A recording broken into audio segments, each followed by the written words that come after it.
রাসূলুল্লাহ সাল্লাল্লাহু আলাইহি ওয়াসাল্লাম বলেন, হুসাইনুম মিন্নি ওয়া আনা মিন হুসাইন, আহাব্বাল্লাহু মান আহাব্বা হুসাইনান, হুসাইনুন সিবতুন মিনাল আসবাত।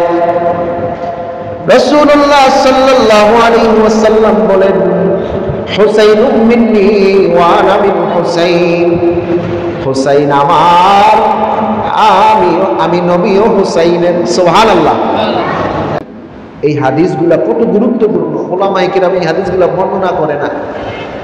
বহু ওলামায়ে কেরাম আছে আশুরার অন্যান্য কথাবার্তা কইয়া সমস্ত কাটায় দেয়, কিন্তু আমাদের মাহফিলটা হচ্ছে আহলে বাইতের মর্যাদা, শুহাদায়ে কারবালাদের মর্যাদা, এই সম্পর্কিত আজকের আমাদের মাহফিল। আমরা এত কথা কইয়া সারা দুনিয়ার কথা কই আমরা পারব না। আমরা আহলে বাইতের মর্যাদা সম্পর্কে কিছু কথা বলতে চাই। রাসূল বলতেছেন, হুসাইনুম মিন্নি ওয়া আনা মিন হুসাইন, হুসাইন আমার, আমি হুসাইনের। সুবহানাল্লাহ। রাসূল বলেন কি, হুসাইন আমার, আমি হলাম হুসাইনের। আহাব্বাল্লাহু মান আহাব্বা হুসাইনান, আল্লাহ তাআলা তাকে পছন্দ করবেন যে হুসাইনকে মহব্বত করে। সুবহানাল্লাহ। আহাব্বাল্লাহু মান আহাব্বা হুসাইনান, যে হুসাইনকে মহব্বত করে আল্লাহ তাকে মহব্বত করে। সুবহানাল্লাহ। হুসাইনুন সিবতুম মিনাল আসবাত, হুসাইন হলো বংশ থেকে একটা, হুসাইন হলো আমার বংশ। সুবহানাল্লাহ। হুসাইন হলো আমার বংশ। ইমাম হুসাইন রাদিয়াল্লাহু তাআলা আনহু থেকে আল্লাহ রাসূলের বংশধারা পৃথিবীতে জারি হয়েছে। সুবহানাল্লাহ। এই জন্য রাসূলুল্লাহ সাল্লাল্লাহু আলাইহি ওয়াসাল্লাম হুসাইন রাদিয়াল্লাহু তাআলা আনহুকে বড় মহব্বত করেন, হাসান রাদিয়াল্লাহু তাআলা আনহুকে বড় মহব্বত করেন। হযরত ইবনে আব্বাস রাদিয়াল্লাহু তাআলা আনহুমা قال كان رسول الله صلى الله عليه وسلم حامل الحسن بن علي على عاتقه فقال رجل نعم المركب ركبت يا غلام فقال النبي صلى الله عليه وسلم نعم الراكب هو رواه الترمذي।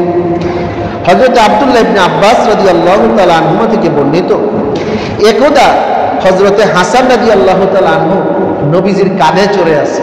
সুবহানাল্লাহ। তখন একজন ব্যক্তি তাকে বলতেছে, নি'মাল মারকাবা রাকিবতা ইয়া গোলাম, বলে রে যুবক, ও গোলাম, হে প্রিয় বৎস, কত চমৎকার বাহনে তুমি চড়েছো, এর চাইতে উত্তম বাহন আর হতে পারে না। নবীজি বলেন, হেরে আগন্তুক, তুমি শুধু বাহনটাকেই দেখছো, ওনে আমার রাকিবু হুয়া, আর যে বাহনের পিঠে চড়ে আছে সে কতই না উত্তম। সুবহানাল্লাহ। নারে তাকবীর, নারে তাকবীর, নারে রিসালাত। আহলে বাইতের মর্যাদাকে আল্লাহ পাক কবুল করুক। সবাই আমিন। আল্লাহ পাক আমাদের সকলকে আহলে বাইতের জন্য ফিদা করে দেন, বলে আমিন। আমরা আহলে বাইতের সঙ্গে থাকবো কি থাকবো না? কিয়ামত পর্যন্ত আহলে বাইতের সাথে আমাদের থাকতে হবে। রাসূলুল্লাহ সাল্লাল্লাহু আলাইহি ওয়াসাল্লাম। এখন আসেন কারবালার ঘটনাটা একটু বলি। সমস্ত ঘটনা বলা সম্ভব না, যেহেতু ইফতারের সময় এখন কাছে হয়ে গেছে। পীর সাহেব হুজুর দোয়া করবেন। وعن سلمى رضي الله تعالى عنها قالت دخلت على أم سلمة وهي تبكي فقلت ما يبكيك؟ قالت رأيت رسول الله صلى الله عليه وسلم تعني في المنام وعلى رأسه ولحيته التراب فقلت ما لك يا رسول الله؟ قال شهدت قتل الحسين آنفا رواه الترمذي। হযরতে সালমা রাদিয়াল্লাহু তাআলা আনহা বলেন, আমি একদিন দাখালতু আলা উম্মে সালমা, আমি উম্মে সালমা রাদিয়াল্লাহু তাআলা আনহার ঘরে ঢুকলাম। ওয়াহিয়া তাবকি, উম্মে সালমা কাঁদতেছে। ফাকুলতু মা ইউবকিকি? উম্মে সালমা, রাসূলের স্ত্রী, আপনাকে কে কাঁদাইছে? قالت رأيت رسول الله صلى الله عليه وسلم تعني في المنام তিনি বলতেছেন, আমি এইমাত্র রাসূলুল্লাহ সাল্লাল্লাহু আলাইহি ওয়াসাল্লামকে স্বপ্নে দেখেছি।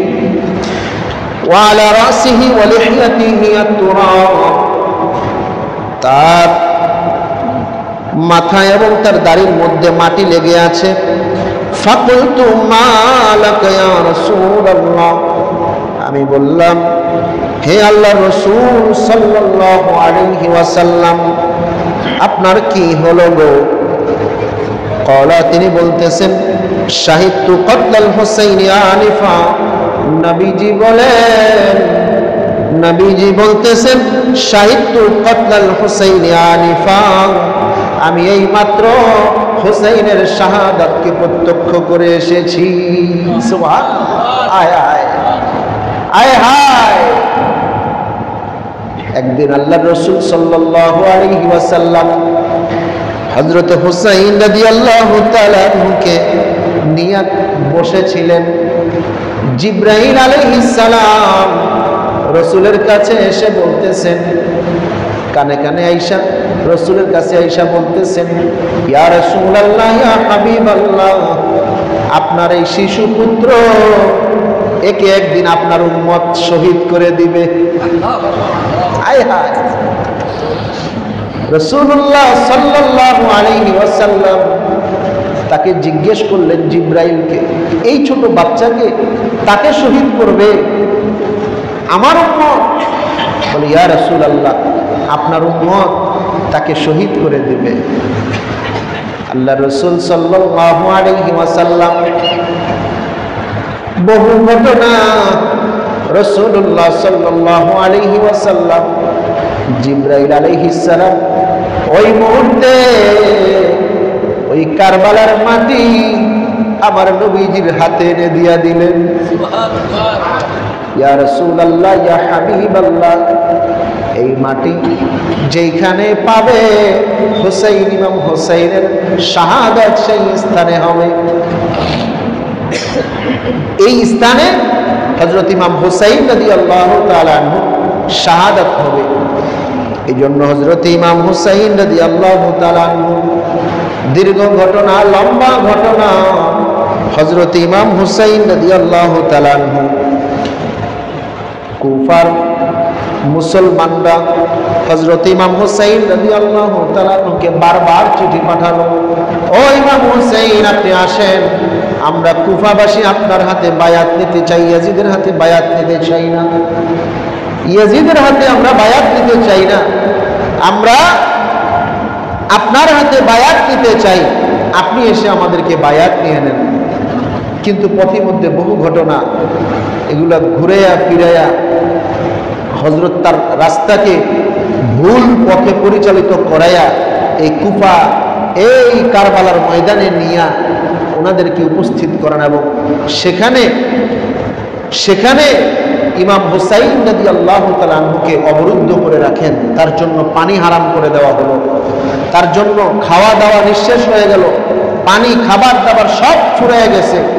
এই জন্য আমার আব্বাজান একটা ঘটনা বলে, হযরত ইমাম হুসাইন রাদিয়াল্লাহু তাআলা আনহু এই যে শাহাদাত কারবালার ময়দানে, এটা হলো ইসলাম जिंदा होता है हर करबला के बाद, इस्लाम जिंदा होता है, इस्लाम जिंदा है প্রত্যেকটা কারবালার মাধ্যমে। সুবহানাল্লাহ। এই জন্য এই ঘটনা আমি এখন বললে শেষ হবে না। কারবালার ঘটনা আমি রেখে দিলাম। আমাদের আজকে একজন বিশেষ মেহমান আসবেন, হযরতে সাইফুল ইসলাম যশোরী, আমাদের ওস্তাদ, তিনি আসবেন। ভালো খুব, এখানে এই যে মসজিদে আহসানিয়া বগুড়া বাইপাস কেন্দ্রীয় মসজিদের খতিব, তিনি আসবেন এবং আমাদের বড় ভাইজান তিনি এই সম্পর্কে আরো আলোচনা করবেন। কারবালা এই রকম শাহাদাতের ঘটনা, ইমাম হুসাইন রাদিয়াল্লাহু তাআলা আনহুকে নিয়ে তারা এই ঘটনাগুলো বর্ণনা করবেন। আমি শুধু বলতে চাই যে ইমাম হুসাইন রাদিয়াল্লাহু তাআলা আনহুকে যে ভালোবাসবে, কথা একটাই, আব্বার কথাও ছিল একটাই। এই মাহফিলের শেষে তিনি একটা কথা বলতেন, আহাব্বাল্লাহু মান আহাব্বা হুসাইনান, আল্লাহ যে ইমাম হুসাইন রাদিয়াল্লাহু আনহুকে মহব্বত করবে, আল্লাহ তাকে মহব্বত করবে। আমাদের এই মূল মাহফিলের মূল কথা হলো একটাই, আহাব্বাল্লাহু মান আহাব্বা হুসাইনান, যে ইমাম হুসাইন রাদিয়াল্লাহু আনহুকে মহব্বত করবে আল্লাহ তাকে মহব্বত করবে। এই জন্য ওনার কোরবানি, ওনার আত্মত্যাগ থেকে আমরা শিক্ষা নেই যে আমরা ইসলামী তাহজিব তামাদ্দুন এগুলোকে না ছেড়ে হক হালাল মোতাবেক চলবো, হারামকে বর্জন করব, অনইসলামিক রীতিনীতিকে আমরা ত্যাগ করে আমরা ইসলামিক রীতিনীতিতে অভ্যস্ত হব ইনশাআল্লাহ।